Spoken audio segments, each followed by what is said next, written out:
माननीय सभापति महोदय,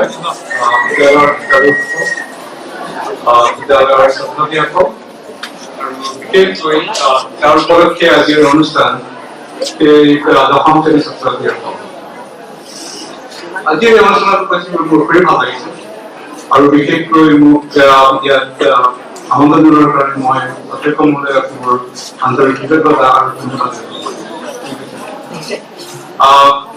আৰু দীপালী বাইদেউ তেখেতৰ অভিজ্ঞতা আৰু বৰা ছাৰৰ যি অনুভূতি সেইবোৰ শ্বেয়াৰ কৰিছে তাৰ বাবে মই আন্তৰিক ধন্যবাদ জ্ঞাপন কৰিছো।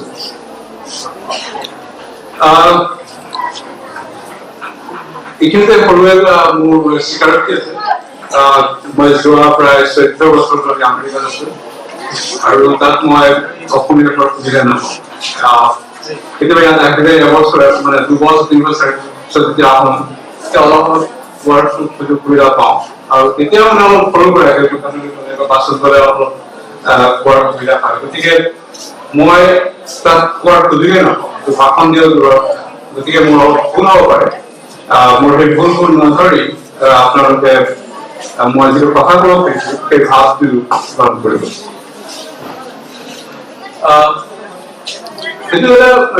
আজি অনুষ্ঠানটো মেট্ৰিক পৰীক্ষাৰ যি পৰীক্ষাৰ্থী দশম শ্ৰেণীৰ ছাত্ৰী শেষৰ হৈছে অনুষ্ঠান। মেট্ৰিক পৰীক্ষাটো আমাৰ গোটেই অসমৰে এটা বিশেষ গুৰুত্বপূৰ্ণ পৰীক্ষা। এনে কোনো পৰীক্ষা নাই যাৰ বাবে গোটেই অসমৰ প্ৰায় ছাত্ৰবিলাকৰ শিক্ষকসকল বা ষ্টুডেণ্টসকল বা ছাত্ৰসকল ইমান আবেগ আৰু ইমান উদ্দীপনাৰে অপেক্ষা কৰি থাকে, ইমান আগ্ৰহ আৰু কোনো পৰীক্ষাৰ কাৰণ নহয়। তাৰ এটা মেইন কাৰণ হ'ল সেইটো কোৱাৰ আগতে মই তোমালোকৰ কোনে কোনে বাৰু এইবাৰ পৰীক্ষা দিছা মানে পৰীক্ষা দিব পাৰে বেছি বছৰ বাহিৰত ওলাই গ'ল। তোমালোকৰ মই অলপ ওপৰতে শ্বেয়াৰ কৰিব খুজিছো মোৰ কেনেকে পঢ়িলে তোমালোকৰ অসুবিধা হ'ব, ভাল হ'ব, মোৰ অভিজ্ঞতা অলপ তোমালোকক শ্বেয়াৰ কৰিম। গতিকে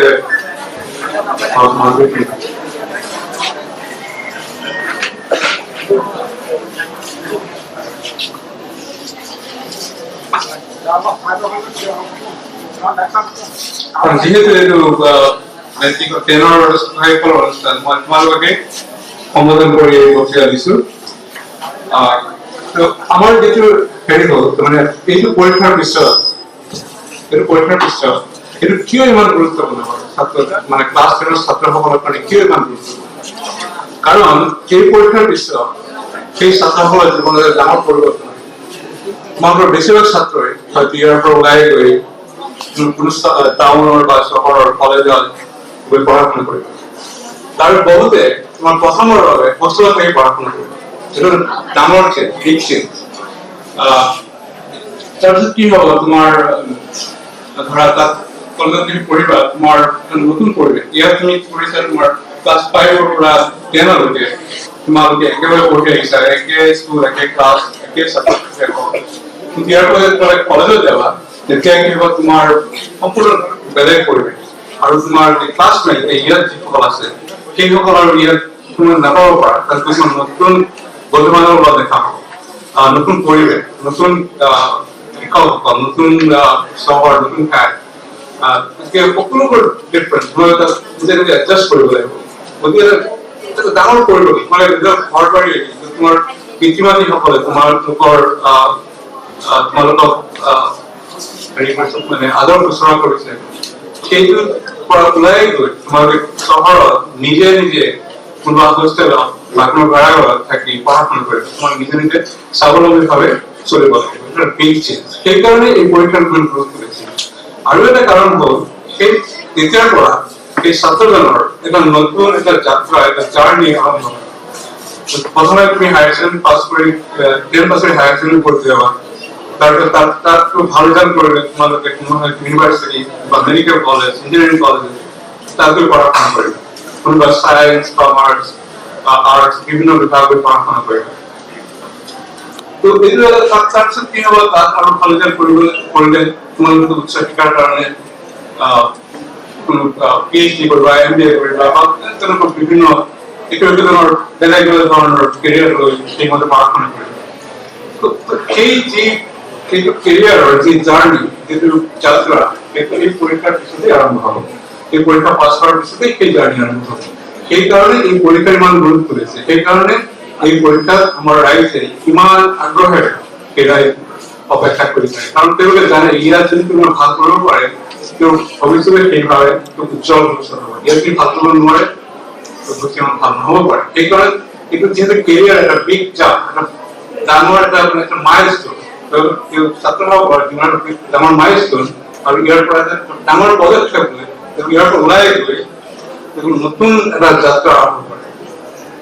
আর নর্মালি যাত্রা বলে গেলে আমি কি বলবো, একটা ভ্রমণ বলে যাত্রা, ভ্রমণ পুরো যে জোয়া, ঠিক আছে, মালকর সেই পুরো যাওয়া, বেড়ে করে খাইবে যাওয়া, তার জোয়ার নতুন মানুষ হলো, দেখা হবো, তোমার অভিজ্ঞতা হবো।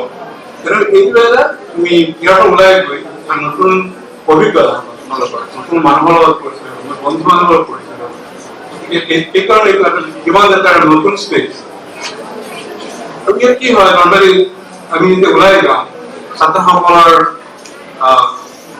এতিয়া পিতৃমাতৃসকলে তোমালোকক শাসন কৰিছে, কণ্ট্ৰলত ৰাখিছে, তাৰপিছত শিক্ষকসকলে তোমালোকক নজৰ ৰাখিছে, আমি তাৰ বিষয়ে কৈছো, তোমালোকক কিছুমান মাৰপিটো কৰিছে ডিচিপ্লিনৰ কাৰণে।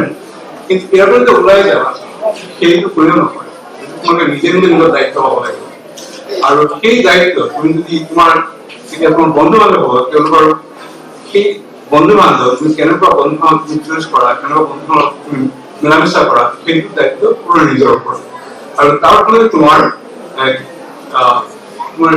তোমাৰ নিজে নিজৰ দায়িত্ব কি ডিচিশন ল'বা, তাৰ লগত মিলামিছা কৰিবা, সেইবোৰে তোমাৰ জীৱনৰ ভৱিষ্যতৰ এটা তোমাৰ কেৰিয়াৰ কথা বিশেষভাৱে সহায় কৰিব। আৰু তোমাৰ হয়তো বন্ধু বান্ধৱ থাকিব, কিন্তু তুমি পিতৃ মাতৃ নিচিনা এনেকুৱা বন্ধু মানে পিছনে বন্ধু খাবা, তেওঁলোকে তোমাৰ মংগল মান কৰিব, এনেকুৱা কেতিয়াও নকৰে। শিক্ষা কৰিব, ইয়াত যেনেকৈ তোমালোকক সহায় কৰিব, বাহিৰত তেনেকে কোনেও নকৰে। তো তোমালোকে নিজে নিজৰ বন্ধু হিচাপে নিজৰ দায়িত্ব ল'ব লাগিব। তো আমাৰ শাস্ত্ৰত এটা কথা আছে, আমাৰ গীতা, ভাগৱত গীতা শুনিছে, কোনে কোনে জানিব? ভগৱত গীতা কোনে শুনিছে? গীতা, ভাগৱত গীতা নাম শুনিছে নাই? ভাগৱত গীতা এটা কথা আছে, সেইটো হল আত্মৈব হি আত্মান বন্ধু আত্মৈব রিপুর আত্মানা। তার মানে হল তুমি তোমার বন্ধু, পরম বন্ধু, আর তুমি তোমার শত্রু। তোমাকে ভাবিছা বন্ধু ঠিক আছে, মই বন্ধু কারণ আমি নিজকে ভাল পাব না, আমার হয়তো আমি পিতৃমাতৃ ভাল পাবা, কিন্তু নিজকে কিন্তু তুমি মই কেনেকে মোৰ শত্ৰু হ'ব পাৰো, এইটো মোৰ কথা নহয়, শ্ৰীকৃষ্ণৰ কথা গীতাৰ পৰা, যে তুমি তোমাৰ বন্ধু, তুমি তোমাৰ শত্ৰু। কেতিয়াও বাৰু কৈছে তুমি তোমাৰ শত্ৰু, মানে সেইটো কৈছে তুমি যেতিয়া তোমাৰ আমাৰ সকলোৱে আমি জন্মগ্ৰহণ কৰো, তুমি সকলোৱে একেবাৰে জন্ম কৰোঁ, কোনো ডক্টৰ, ইঞ্জিনিয়াৰ, টিচাৰ, প্ৰফেচৰ কৈ জন্মগ্ৰহণ নকৰে, নহয় সকলোৱে একে। তাৰপিছত আমাৰ সকলোৱে কিন্তু আমাৰ সকলোৰ ভিতৰত এটা অন্তৰ্নিহিত এটা ক্ষমতা আছে, আমি কি হব পাৰো ভৱিষ্যতে, সকলোৰে ক্ষমতা একেই থাকে, জন্মৰ সময়ত একেই থাকে। তাৰপিছত আমি সেই ক্ষমতাক আমি কিভাৱে প্ৰয়োগ কৰো, আমি নিজৰ পৰিৱেশত আমি নিজৰ যি পটেনচিয়েল আছে, যি ক্ষমতা আছে, সেইটোক আমি কিভাৱে ব্যৱহাৰ কৰি আমি নিজৰ ভৱিষ্যত গঢ়ি তুলিম। এতিয়া যদি আমি সেই আমাৰ যি ক্ষমতাৰ পৰিপূৰ্ণ ব্যৱহাৰ নকৰি আমি নিজৰ ভৱিষ্যত কৰিব নোৱাৰো, তেতিয়া আমি নিজেই নিজৰ ক্ষতি কৰি আছো। নহয়, তুমি কলেজত গৈ বেয়া সংগত লগ ধৰি তুমি নিজৰ কেৰিয়াৰ নষ্ট কৰা, সেইটোৱে তুমি নিজৰ শত্ৰু হিচাপে কাম কৰিছা, সেইটোৱে তোমাৰ পৰা ছাত্ৰ কৰিছে। আৰু তাৰ ফলত কি হব, মানে তোমাৰ নিজৰ মানে আমি হল নিজৰ তেনেকে নিজৰ পটেনচিয়েল তুমি পূৰ্ণ কৰিব নোৱাৰা, তুমি নিজৰ ক্ষতি কৰি আছা। আৰু সেইটো আমি উপলব্ধি নকৰো, এনে কোমলীয়া অৱস্থাত আমি উপলব্ধি নকৰো, আৰু যেতিয়া আমি উপলব্ধি কৰো তেতিয়া এইটো অলৰেডি টু লেট, মানে বহুত দেৰি হৈ যায়, আৰু তেতিয়া বুজি পালেও একো কৰিব নোৱাৰো। গতিকে তোমালোকে এতিয়াই বুজি পাব লাগিব, এইটো উপলব্ধি কৰিব লাগিব। আৰু সেইজনে তুমি নিজৰ মানে সুস্থ কৈছে আত্মাই আত্মাৰ বন্ধু, আত্মাই সি মোৰ আত্মা। তুমি চেষ্টা কৰি তুমি নিজে নিজৰ প্ৰতিযোগিতা নকৰা। আমাৰ অসমীয়া কথা নিজৰ কথা নিজৰ ভৰিত মাৰা। তুমি সেইটো আমি হয়তো উপলব্ধি নকৰো, কিন্তু আমি যেতিয়া ভালকে পঢ়া শুনা নকৰো, নিজৰ যি আমাৰ পটেনচিয়েল আছে, যিটো ক্ষমতা আছে, সেইটো সৎব্যৱহাৰ নকৰি আমি যদি কেৰিয়াৰ কথা ব্যৱহাৰ নকৰো, আমি নিজে নিজৰ কথা নিজৰ ভৰিত মাৰি আছো। সেইটো আমি উপলব্ধি নকৰো এতিয়া। কিন্তু যেতিয়া আমি উপলব্ধি কৰো তেতিয়া বহুত দেৰি হৈ যায়। গতিকে মই তোমাৰ এইটো মন কৰাইছো যাতে তোমালোকে এইটো মনত ৰাখা আৰু সেইমতে নিজৰ ভৱিষ্যত চিন্তা কৰা। আকৌ এটা কৈছে তুমি তোমাৰ বন্ধু, কেনেকে তুমি তোমাৰ নিজৰ বন্ধু? যদি তুমি নিজৰ মানে আমাৰ ষ্টুডেণ্টৰ কথা কৈছে, ডিচিপ্লিন ইয়োৰছেল্ফ, তুমি এনে কোনো কাম নকৰিবা যি তোমাৰ নিজৰ ক্ষতি হ'ব, নহয় জানো? তুমি ধৰা ডিচিপ্লিন শব্দৰ এটা দুটা মিনিং আছে, এটা হ'ল নিয়মানুৱৰ্তিতা, অফিচলৈ অহা ডিচিপ্লিন, আৰু এটা মানে আছে ডিচিপ্লিনৰ, সেইটো হ'ল তুমি যিটো ৰুটিন ভংগ নকৰা। ৰুটিন মানে কোনোবাই চাহ নাখায়, কোনোবাই চাহ নিদিলে হয় লঘু যদি খাই পেলালে, সেইটো ৰুটিন ভাঙিবা। এইটো মানে তুমি ডিচিপ্লিন মেইনটেইন কৰা। এনেকুৱা বহুত উদাহৰণ দিব পাৰো, মানে ডিচিপ্লিনৰ বহুত। গতিকে how you can be your own friend, তুমি যদি তোমাৰ কঠোৰ পৰিশ্ৰম আৰু ডিচিপ্লিনৰ মাধ্যমে তুমি নিজকে সহায় কৰা, তোমাৰ ভৱিষ্যত তুমি চেষ্টা কৰা, তেতিয়া তুমি তোমাৰ নিজৰ বন্ধু, আৰু যেতিয়া নকৰা তুমি নিজৰ শত্ৰু। বাহিৰৰ শত্ৰু থাকিব পাৰে, কিন্তু চবতকে ডাঙৰ শত্ৰু আমি নিজে, যদি আমি নিজৰ ভৱিষ্যত সেইটো আমাৰ সমাজৰ সৎ ব্যৱহাৰ নকৰো। আৰু এটা আছে যিটো হয় নৰ্মেলি আমাৰ মেইন প্ৰব্লেম যিটো হয় ছাত্ৰ সকলৰ, সেইটো হ'ল ডিষ্ট্ৰেকশ্যন। মানে আমাৰ যেতিয়া আমি পঢ়িবলৈ বহো, সাধাৰণতে আমাৰ মনটো মানে ফকাছ কৰে ইমান কঠিন হয়, আমি ডিষ্ট্ৰেকশ্যন মানে ডিষ্ট্ৰেকশ্যনৰ অসমীয়া মানে হ'ল অন্যমনস্ক। তুমি পঢ়িবলৈ বহিবা, নৰ্মেলি কি হয় আমাৰ ইমান সহজ নহয়, মানে পঢ়িবলৈ বহিবা আৰু আমাৰ তোমাৰ এতিয়া তুমি চিন্তা কৰিছা যে মই পঢ়িম, কিন্তু পঢ়িব বহাৰ লগে লগে তোমাৰ চিন্তা হ'ব চিনেমাৰ বা ডান্স শ্ব' চাইছিলা, টিভি শ্ব' চাইছিলা, খেলৰ, কিন্তু মনটো এনেকে মানে ইফালে সিফালে ঘূৰি ফুৰে। আৰু ক্লাছত বহি শিক্ষকে শিকাই আছে কিবা এটা, তাতে পঢ়াই আছে বৰ্ডত, বহি কথা পতা, তাৰপিছত মানে ছাৰে হয়তো বৰ্ডত শিকাই আছে, হঠাৎ তোমাৰ কথা কৰি মানে মূৰত কৈ ওলাই মন দিয়া আছে, ছাৰে কিবা কৈছে তোমাৰ বস্তুখিনি কথা পাতি আছা, তাৰপিছত বহি বহি কিবা চিন্তা কৰি আছা, কাৰোবাৰ কথা চিন্তা কৰি আছা, বা চিনেমাৰ কথা, খেলৰ কথা, এইটো ভাল হয়, নহয় এইটো হয়। ছাৰে বুজাই আছে, হঠাৎ তোমাক প্ৰশ্ন কৰিলে, এই প্ৰশ্ন এইটো কি? তেতিয়া মানে হঠাৎ কৈ ছাৰ মানে একো মন দিয়া নাই, সেইটো আমাৰ সকলোৰে হয়। আৰু যিমান মানুহ বেছি অন্যমনস্ক, সি বেছি অৱগত কৰে, পিছ পৰি থাকে, নহয় জানো? গতিকে তাৰ উপায়টো কি? তাৰ উপায়টো হ'ল আমি কেনেকে মনটোত মানে ফকাছ কৰিব পাৰো। আমাৰ হেৰি হ'ল সেই অন্যমনস্ক মনটো আমাৰ ফকাছ কৰিব, আৰু ইমান সহজ নহয়, আমাৰ সেইটো ফকাছ মানে জানা নাই? ফকাছ বুজি পোৱা নাই? ফকাছ মানে ফকাছ শব্দৰ মানে এটা মানে হ'ল কেন্দ্ৰবিন্দু, মানে কিবা এটা ধৰা মেইনলি কিহত ব্যৱহাৰ কৰে? ফকাছ ইউজ কৰা হয় কেমেৰা যেতিয়া তোমাৰ লেন্স এডজাষ্ট কৰা ফকাছ হয়, বা প্ৰজেক্টৰ চিনৰ প্ৰজেক্ট হয়, এইটো ফকাছ, নহয় জানো? যদি এইটো ফকাছ ভালকে নহয় কি হয় বাৰু?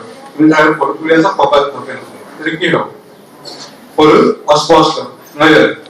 তেনেকে পঢ়াৰ সময়ত তুমি ভালকে ফকাছ নকৰা, স্পষ্টকৈ বুজি নাপাবা, আৰু সেইবোৰ তোমাৰ আয়ত্ত কৰিব নোৱাৰিবা। ফকাছ হ'ল কনচেন্ট্ৰেট, মানে তুমি যেতিয়া একাগ্ৰভাৱে পঢ়া শুনা কৰিবা, আৰু মনটো চঞ্চল মনটো যেতিয়া তুমি কণ্ট্ৰল কৰিব পাৰিবা, এফালে ঘূৰি ফুৰিব নিদিবা, তেতিয়া তোমাৰ মনটো যেতিয়া কনচেন্ট্ৰেট হ'ব, ফকাছ হ'ব, তেতিয়া তোমাৰ যদি পঢ়িবা স্পষ্টকৈ বুজি পাবা, আৰু সেইটো বেছিকৈ মন থাকিব। গতিকে তোমালোকে মনটো কণ্ট্ৰল, আৰু কিছুমান উপায় আছে, যেনেকে তুমি ধৰা বহি আছা, তুমি পঢ়িব গৈছা, তুমি মাজে মাজে ৰিমাইণ্ড কৰিবা যে মই কি কৰি আছো, কিন্তু যদি কৰা তোমাৰ মনটো ঘূৰি আহিব, ময়ো চিন্তা কৰি আছো মই পঢ়িব গৈছো, এইটো কৰিলে মনটো ঘূৰি আহিব। আৰু এটা হ'ল তোমাৰ যিহেতু এতিয়া পৰীক্ষাৰ সময় আহিছে, তোমালোকে চিনেমা চোৱা বা খেল চোৱা এইবোৰ যিমান পাৰা কমাই দিবা, কাৰণ এইবোৰে যেতিয়া তুমি পঢ়িব পাৰিবা এইবোৰ মাজে মাজে বাঢ়ি আহিব, নহয় জানো? এতিয়া তুমি অনবৰতে পঢ়া শুনা লৈ ব্যস্ত থাকা আৰু মানে এন্টাৰটেইনমেন্ট বেছি সময় নিদিয়ে, সেই ভাৱবোৰ আহিবই নোৱাৰে, তুমি তেতিয়াই সেইটো ফিল্টাৰ কৰিছা। তেনেকে এইবোৰ সকলোবোৰ নিজকে ডিচিপ্লিন যদি কৰিব পাৰা, তোমাৰ মনটোৰ বেছি ফকাছ হ'ব, আৰু যদি বেছি ফকাছ হয় তেতিয়া তোমালোকে বেছিকে মনত ৰাখিব পাৰিবা, নহয় জানো? তোমালোকে স্বামী বিবেকানন্দৰ নাম শুনিছা? শুনিছানে? কোনে শুনিছা স্বামী বিবেকানন্দৰ নাম? শুনাইছো বাৰু। স্বামী বিবেকানন্দ আছিল এজন সন্যাসী, নহয় জানো? এজন সন্যাসী। তেখেতে কি কৰিছিল? তেখেত আছিল ৰামকৃষ্ণ পৰমহংসদেৱৰ মানে শিষ্য, আৰু তেখেত আছিল আমাৰ ভাৰতবৰ্ষত তেওঁ মানে 1900 শতিকা 1893 চনত তেখেতে চিকাগো চহৰত বিশ্বৰ ধৰ্ম মহাসভাত যোগদান দিছিল, আৰু তেখেতে এটা প্ৰথম ভাষণ দিছিল আমাৰ ধৰ্মৰ ওপৰত, আমাৰ হিন্দু ধৰ্ম আৰু ভাৰতীয় সভ্যতাৰ ওপৰত। আৰু সেই ভাষা তেখেতে মানে গোটেই বিশ্বক বুজাই দিছিল যে আমাৰ সভ্যতা, আমাৰ ধৰ্ম, আমাৰ আৰু এই ফিলচফি, আমাৰ ভাৰতীয় সংস্কৃতি কিমান ওপৰত, আৰু এই উচ্চ স্থানত সংস্থাপন কৰিবলৈ তেখেতে সক্ষম হৈছে, যাৰ পৰা আমাৰ ভাৰতৰ ইমেজ যিটো সেইটো অনেক ওপৰত উঠি গৈছে। তো তেখেতে আৰু এটা কৰিছিল, আৰু এটা কাম কৰিছিল, ৰামকৃষ্ণ মিছনৰ আৰম্ভণি কৰিছিল। সেই ৰামকৃষ্ণ মিছন এতিয়া বহুত ঠাইত তেখেতৰ সংস্থা আছে, আৰু বিশেষকৈ ৱেষ্ট বেংগলৰ তেখেতৰ কলেজ আছে, স্কুল আছে ৰামকৃষ্ণ মিছন, আৰু সেই স্কুলৰ যি ষ্টুডেণ্ট ওলাই আহে তেওঁলোকক মানে টপ ক্লাছ এডুকেশ্যন দিয়া, ভাল পঢ়া শুনা হয় তাত, তাৰ লগতে তেওঁলোকক কিছু আধ্যাত্মিক চিন্তাধাৰাৰো কিছু শিক্ষা দিয়া হয়। তাৰ ফলত ছাত্ৰী ওলাই আহে, তেওঁলোকৰ চাৰিত্ৰিক দিশৰো উন্নত হয়, মানে গঠন হয়, তাৰ লগত পঢ়া শুনাটো ভাল হয়।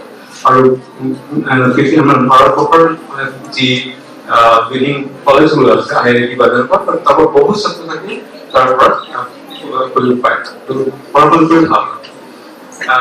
গতিকে মই ক'ব খুজিছো স্বামী বিবেকানন্দ তেখেতৰ মেমৰি আছিল অসম্ভৱ, মানে কল্পনা কৰিব নোৱাৰে। দ্বিতীয় দিনত এতিয়া তোমালোকে কিবা ইনফৰমেশ্যন দৰকাৰ হয়, কি কৰা গুগলত চাৰ্চ মাৰি দিয়া আৰু পাই যায়, নহয় জানো? তেতিয়া গুগল নাছিল, তো এতিয়া এনসাইক্লোপিডিয়া, এতিয়া এনসাইক্লোপিডিয়া আছে, কিন্তু মানুহে বেছি এনসাইক্লোপিডিয়া নিদেখে, গুগলতে চাৰ্চ কৰে। তেতিয়া তুমি চিন্তা কৰা এনসাইক্লোপিডিয়া মানে ইমান ডাঙৰ ভলিউম, 9খন নে 12খন ভলিউম পাহৰিলো, আৰু স্বামী বিবেকানন্দে গোটেই এনসাইক্লোপিডিয়া মনত ৰাখিব পাৰে, মানে ইমান ডাঙৰ ইমান ভলিউম, মানে কেনেকৈ সেইটো সম্ভৱ? এজন মানুহৰ ইমান মানে ইমান শাৰ্প মানে মেমৰি তৈৰি কৰা কেনেকৈ সম্ভৱ? কিন্তু সম্ভৱ হৈছিল, তেখেতে কি কৰিছিল, তেখেতে মানে আমাৰ যি চিন্তাবোৰ আছে, আমাৰ যে অনবৰত মানে যিবোৰ চিন্তা আমাৰ মানে ভাল নহয়, আৰু ভাল মানে আমাৰ ডিষ্ট্ৰেকশ্যন কৰি ৰাখে, তেখেতে মেডিটেশ্যনৰ মাধ্যমেৰে সেই চিন্তাবোৰ একদম দূৰ কৰি ৰাখিব পাৰিছিল। যেতিয়া পঢ়া শুনা যেতিয়া তেখেতে পঢ়িছিল, তেতিয়া মানে পুৰা পঢ়া মানে ইমাৰ্চ মানে সোমাই গৈছিল, আৰু মন ইফাল সিফাল কেতিয়াও হ'বলৈ নিদিছিল, আৰু যি পঢ়িছিল সেইটোৱে তেখেতে এবজৰ্ব কৰিব পাৰিছিল। গতিকে তোমালোকে যদি তোমাৰ মেমৰি ইমপ্ৰুভ কৰিব পাৰা, মানে কৰিব খোজা, তেনেকে তোমাৰ মনৰ যি চিন্তাধাৰাবোৰ সেইবোৰ দূৰত ৰাখিব লাগিব, পুৰা ফকাচ কৰিব লাগিব। আৰু এটা আছে ধৰা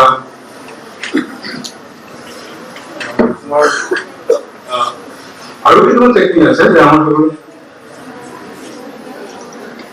সেইটো আমাৰ শাস্ত্ৰৰ পৰা একচুৱেলি আমাৰ এটা দুখৰ বিষয়, ভাৰতীয় যি শাস্ত্ৰ উপনিষদ গীতা এইবোৰ ইয়াত ইমান ধুনীয়া ফিলচফি আছে, ইমান ধুনীয়া ধুনীয়া আমাৰ আদৰ্শ আছে, সেইবোৰ আমি কোনে ফলো নকৰোঁ। সেইবোৰ ফলো কৰিবলৈ আমি মানে বহুত ওপৰত আছে।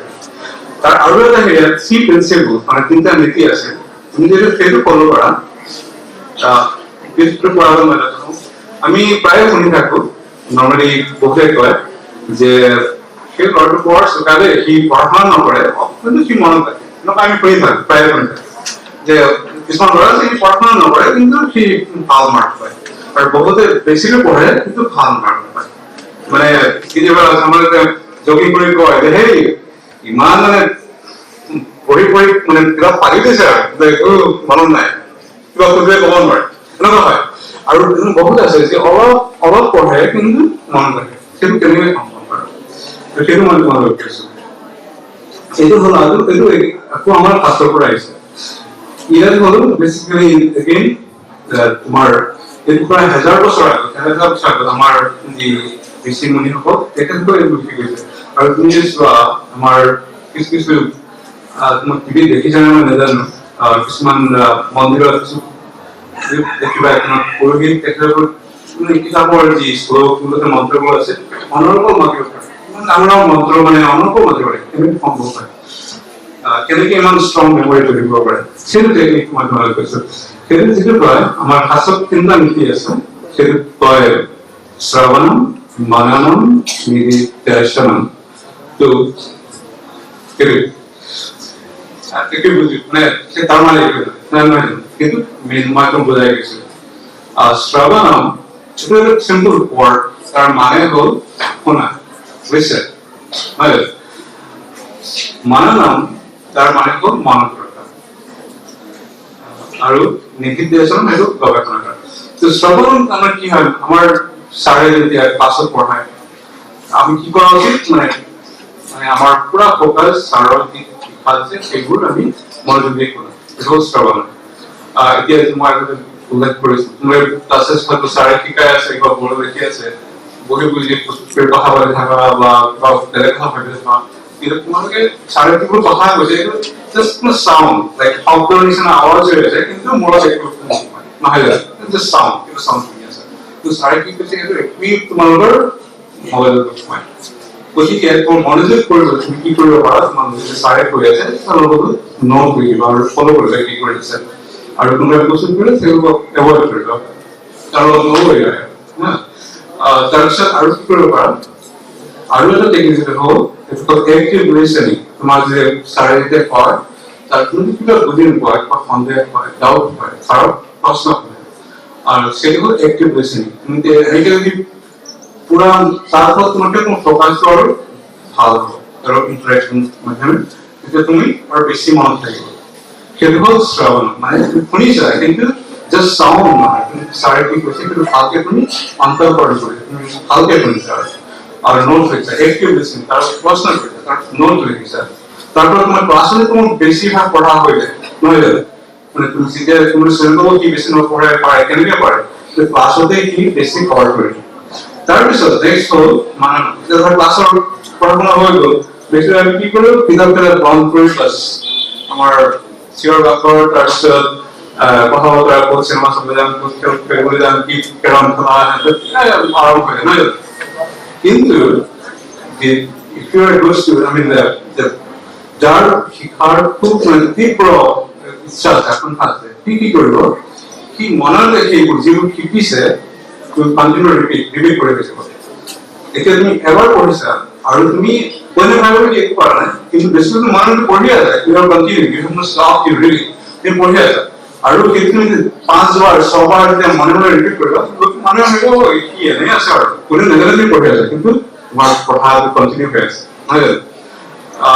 তো সেইটা তুমি অলপ পড়ে এবার পড়ে একদম ক্লাস পড়িলা আর 3-4 ঘন্টা তোমার মনৰ ভিতৰতে পঢ়ি আছে মানে না টেকনিক সেকেন্ডাৰি কৈছো মই তুমি ৰিপিট কৰিবা তুমি পাছত গৈ আছা ৰিপিট কৰি আছা তুমি পাছ তোমাক মানে কাজ দি আছা ৰিপিট কৰি আছা তোমাৰ অনুভৱ তোমাৰ কিন্তু প্ৰেক্টিছ চলি আছে তাৰপৰ তুমি মাইন্ড তোমাৰ মন ফোকাস হয়ে গেছে তাৰপৰ তোমাৰ অলপ পঢ়িছা কিন্তু তোমাৰ বেছি আয়ত্ত কৰি আছে আৰু তাৰপৰ কি হল নেক্সট টাইম তোমাৰ নপঢ়িলেও দৰকাৰ মানে তোমাৰ অলৰেডি তোমাৰ হৈ গ'ল তো কম কৰি তুমি বেছি কি কৰিবা তাৰপিছত আৰু তোমাৰ নিদিধ্যাসন ফাৰ্স্ট ইজ এটা হল তুমি তারপর গবেষণা করো তোমার তোমার তুমি তোমার সেই বিষয়ের উপর আরো যদি অলপ গৈ কেন পাৰিলে কিবা সাবজেক্ট অলপ আলোচনা কৰা বা কিবা শুনা গৈ তেতিয়াহ'লে আৰু ক্লিয়াৰ হৈ যাব যদি এই টেকনিক তুমি ব্যৱহাৰ কৰা বেছিকৈ যদি ফোকাস ৰিপিট কৰা মাইণ্ডত এবাৰ পঢ়া মাইণ্ডত ৰিপিট কৰা সেইটোৱে তোমাক বহুত সহায় কৰিব তুমি মানুহৰ তুমি পঢ়া নাই কিন্তু তুমি শিকি আছা পঢ়া আৰু শিক্ষা দুটা একে নহয় জানো? তুমি পঢ়িব পাৰা কিন্তু তোমাৰ যদি নলেজটো তোমাৰ নাথাকে, একো উত্তৰ দিব নোৱাৰা, সেই পঢ়াৰ কোনো লাভ নাই। যদি তুমি শিক্ষা গ্ৰহণ কৰি শিকিবা, তুমি এটা নলেজ যেতিয়া তৈৰি হ'ব, তুমি উত্তৰ দিব পাৰিবা, সেইটো হ'ল আচল শিক্ষা। আৰু তাৰ পৰা ইমান বেছি সময় 10 মিনিট কৰিব নালাগে। মোৰ মনত আছে যেতিয়া মোৰ টেষ্ট পৰীক্ষাৰ পিছত মোৰ এজন বন্ধুৱে মোক নিমন্ত্ৰণ কৰিছিল তেওঁৰ ঘৰত, আৰু তেওঁৰ মাকে ঘৰৰ ভাল নহয়, মানে খুব কষ্ট কৰি চলে আৰু। তো তেখেতে মোক কৈছে যে সেই মই ইমান 3 লিটাৰ কেৰচিন তেল খৰচ কৰিলো, ঠিক আছে, মানে তেখেতৰ কাৰণে 3 লিটাৰ কেৰচিন তেল নাজানো আৰু কেৰচিন তেলৰ চাকি জ্বলে নজ্বলে, কিন্তু 3 লিটাৰ কেৰচিন তেল বহুত বেছি। কিন্তু তেখেতে নাজানে সেই 3 লিটাৰ তেল খৰচ কৰিলে, ভাবিছে মোৰ ল'ৰাজনে পঢ়ি আছে, কিন্তু হয়তো পঢ়ি আছে, দেখুৱাই আছে, চিৎকাৰ পঢ়ি আছে, কিন্তু মনটো বৰ বেলেগ আছে যে একো শিকা নাই। পঢ়া আৰু শিকা একো ডিফাৰেন্স। পঢ়ি আছে, একো শিকা নাই, তো লাভটো কি হ'ব? যিমান তেল খৰচ কৰা, কিমানেই খৰচ নকৰা, লাভ একো নাই। তো সেইটো আৰু মনত ৰাখিব তোমালোকে পঢ়া আৰু শিক্ষা এই দুটোৰ অলপ ডিফাৰেন্স আছে। Try to learn, not just read. আৰু এটা কুৱেশ্যন ছাৰে কৈছিল যে 10, 14, 12, 14 ঘণ্টা পঢ়া-শুনা কৰা, কিন্তু পঢ়া-শুনা 12-14 ঘণ্টা মইতো কৰিছিলো, মইও তেনেকে পঢ়িছিলো, কিন্তু মেইনটো পঢ়া অকল নাম্বাৰ অফ আৱাৰ্ছ ডেইলিটো নাই। কম সময় পঢ়ি তুমি বেছি মনত ৰাখিব পাৰা, সেইটো তোমাৰ মাইণ্ডটো তুমি কিভাবে কন্ট্ৰল কৰা। তুমি যেতিয়া তুমি কিতাপৰ সময় নাথাকে, সেই অৱস্থাত তুমি কি কৰা, সেইটো হ'ল এইটো তোমাৰ বেছি আৰু বেছি গুৰুত্বপূৰ্ণ। তেতিয়া সেই নাম্বাৰ অফ আৱাৰ্ছ মই বহুত তুমি কেইঘণ্টা পঢ়িছিলো, আচলতে কেই ঘণ্টা সেইটো আচল গুৰুত্বপূৰ্ণ বস্তু নহয়। আচল গুৰুত্ব হ'ল তুমি কিমান শিকিছা, সেইটো কিমান ঘণ্টা পঢ়িছা সেইটো ডাঙৰ কথা নহয়, কিমান শিকিছা সেইটো আচল কথা। তুমি 12 ঘণ্টা পঢ়িব পাৰা, কিন্তু সেইটো যদি আয়ত্ত নকৰা, এই 12 ঘণ্টাত কি ভেলু আছে বাৰু? একো নাই। গতিকে তুমি যি সময় তুমি পঢ়িবা সেই সময়টো নষ্ট নহয়। 14 ঘণ্টা অৱশ্যই পঢ়িবা, আৰু সেই 14 ঘণ্টা ভালকৈ ব্যৱহাৰ কৰিবা, তেতিয়া তোমালোকৰ যি জ্ঞান সময় মানে ভাল ব্যৱহাৰ হ'ব, আৰু তাৰ ফলাফল তোমালোকে পৰীক্ষাৰ ৰিজাল্ট ওলাব, আৰু মানে কি পায় তেতিয়া ফলাফলৰ চিন্তাই কৰিব নালাগে। তুমি ভালকৈ যদি পঢ়া-শুনা কৰা, মনটো পঢ়া-শুনা, ফলাফলৰ চিন্তাই কৰিব নালাগে, ফলাফল অটোমেটিকলি ভাল, চিন্তাই কৰিব নালাগে। আৰু এটা এইটো আৰু বেছি দীঘলীয়া নকৰো, তোমালোকে আৰু যিটো কৈছো একচুৱেলি এইটো প্ৰেয়াৰ নহয়, আমি কোনেও নিবিচাৰে তুমি ইয়াত থাকি দিব, নহয় জানো? কোনে থাকিব পাৰো, কোনে বাৰু পুখুৰী আহিব, যিসকলে ভাল কৰিব নোৱাৰে। গতিকে তোমালোকে আমাৰ কোনেও নিবিচাৰে তোমালোকে আকৌ ঘূৰি নাহ, তোমালোকে বেছিকৈ শুভেচ্ছা জনাইছে, সবাই শুভেচ্ছা দিছে তোমালোকে ইয়াৰ পৰা ভালকে পাছ কৰি গৈ কলেজত নিজে নিজৰ ভৱিষ্যত কৰিব পাৰা, আৰু নিজৰ আৰু নিজৰ পৰিয়ালৰ তোমাৰ মানে ভাল কৰিব পাৰা, সেইটো আমাৰ কাম্য। গতিকে এইখিনি কৈ মই শুভেচ্ছা জনাইছো, ভাল কৰিবা। আৰু যি কথাবোৰ কৈছো তোমালোকে সময় একেবাৰে অপচয় নকৰিবা, যিটো পঢ়া-শুনা নকৰা সেই সময়টো ব্ৰেইনটো চলাই থাকিবা, আৰু যিবোৰ শিকিছা সেইবোৰ ৰিপিটেশ্যন কৰি থাকিবা, অটোমেটিক তোমাৰ মনত সেইবোৰ থাকি যাব, তেতিয়া তোমাৰ ৰিজাল্ট অটোমেটিক। এইখিনি কৈ মই মোৰ